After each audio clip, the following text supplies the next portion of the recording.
10ই মুহররমে আল্লাহ রাব্বুল আলামিন ফিরআউনের কবল থেকে মূসা আলাইহিস সালাম এবং বনু ইসরাইলকে মুক্তি দিয়েছেন। এটা ছিল মুহররম মাসের 10 তারিখ। এই নিয়তে আমরা সওম রাখি, এই নিয়তে আমরা রোজা রাখবো। এই দিনেই 10ই মুহররমে ইমাম হুসাইন রাদিয়াল্লাহু আনহু শাহাদাত ঘটে গেছে। এটা প্রায় 60 কি 62 হিজরি থেকে ঘটনা। কথা কি বুঝতে পারছেন? আমরা বুঝাতে পারছি না। অনেক পরে এই দিনেই হুসাইন রাদিয়াল্লাহু আনহু শাহাদাতটা ঘটে গেছে। এই কারণে আমাদের মধ্যে একটা প্রচলন হয়ে গেছে যে হয়তোবা এই উদ্দেশ্যে এখানে রোজা রাখতে হয়। আসলে ব্যাপারটা এমন নয়। একটু ব্যাখ্যা করলে বুঝবেন, আমি ব্যাখ্যাটা করতে চাচ্ছি, না হলে আপনাদের ক্লিয়ার হবে না। আর এই বক্তব্যটা হয়তো অনলাইনে যাবে, তা আমি এই জায়গা থেকে আপনাদেরকে একটু ব্যাখ্যা করে শোনাচ্ছি। একটু খেয়াল করেন আমার দিকে। রাসূল সাল্লাল্লাহু আলাইহি ওয়াসাল্লামের ইন্তেকালের পর খলিফা হন আবু বকর সিদ্দিক রাদিয়াল্লাহু আনহু, তারপরে ওমর রাদিয়াল্লাহু আনহু, তারপরে উসমান রাদিয়াল্লাহু আনহু। এই উসমান রাদিয়াল্লাহু আনহুর এই সময় থেকে শেষের দিকে একটা সমস্যা সৃষ্টি হয়েছে। কি সমস্যা?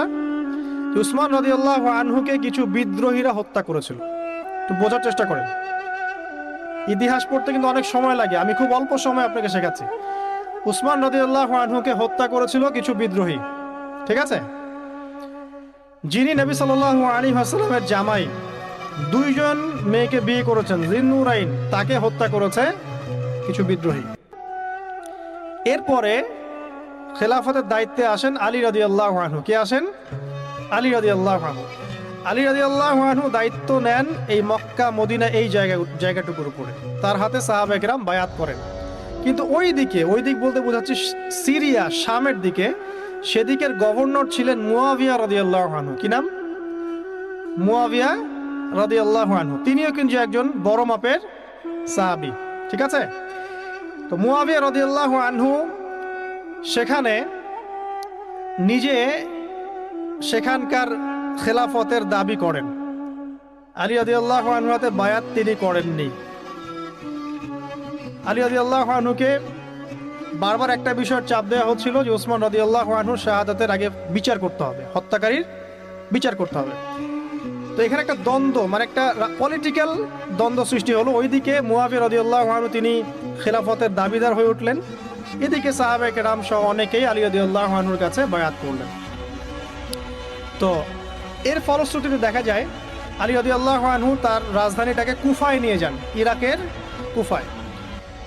তো ইহুদিদের ইন্ধনের ফলে এক পর্যায়ে দেখা যায় যে আলী রাদিয়াল্লাহু আনহুর এক পক্ষ এবং একদিকে মুয়াবিয়া রাদিয়াল্লাহু আনহুর এক পক্ষ, তারা একটা মানে অনাকাঙ্ক্ষিত যুদ্ধের দিকে চলে যান, ঠিক আছে?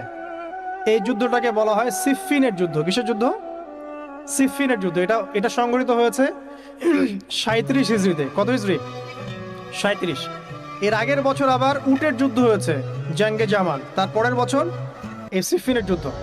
সিফফিনের যুদ্ধে আলী রাদিয়াল্লাহু আনহু বিজয় লাভ করেই ফেলেছিলেন। এই সময় মুয়াবিয়া রাদিয়াল্লাহু আনহুর দলের মধ্যে আমর ইবনে আস রাদিয়াল্লাহু আনহু তিনি বলছেন যে কোরআন ফয়সালা করবে। কোরআন ফয়সালা করবে, এটাকে কেন্দ্র করে একটা তৃতীয় পক্ষ নির্ধারণ করা হয়, যেটাকে আমরা সালেস বলি।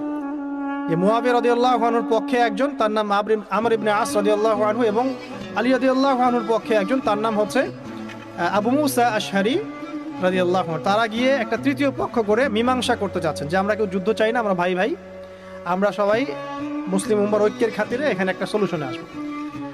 তো সলিউশনে একটা আশা হচ্ছিল যে ঠিক আছে উভয়েই পদত্যাগ করবে, নতুন খলিফা নেওয়া হবে, ঠিক আছে? তো এই